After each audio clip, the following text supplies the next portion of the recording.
Next question coming from Lynn Staley. Hello. Hi. Foreign aid is easily demagogue, but as you know, it's about 1% of our annual budget.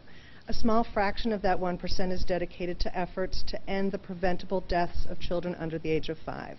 As president, would you prioritize this type of international assistance? Yeah, first of all, I've been a strong supporter of foreign aid for the reason that you outlined, and that is that even if you cut it, you wouldn't notice it in terms of the debt, and it would have a significant impact. I do believe we need to reform the way foreign aid is delivered so that we can ensure that we're getting better results, because some foreign aid is unfortunately being siphoned off in corrupt ways and not leading to results. But I've been a strong supporter, for example, of PEPFAR, which is used hopefully to have the first AIDS-free generation ever in the African continent.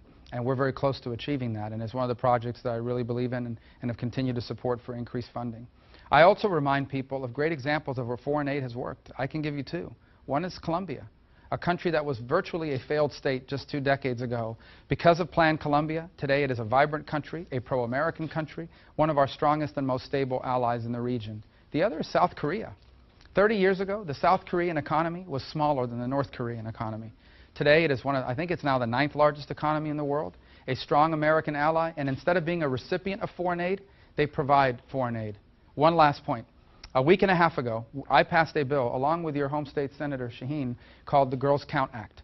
And what that does is it reforms foreign aid and prioritizes aid towards programs that does something this simple: ensure especially that young girls get birth certificates in the countries that we're giving aid to. You know why that's important? Because in many of these countries, when a young girl is born, if she doesn't have a birth certificate, she later on has no access to school or to medical care. And that's a huge contribution we can make to global stability and prosperity. In this global era, it is in our benefit to have a world that is stable. We want there to be millions of people around the world that can afford to buy our products and trade with us and interact commercially with us.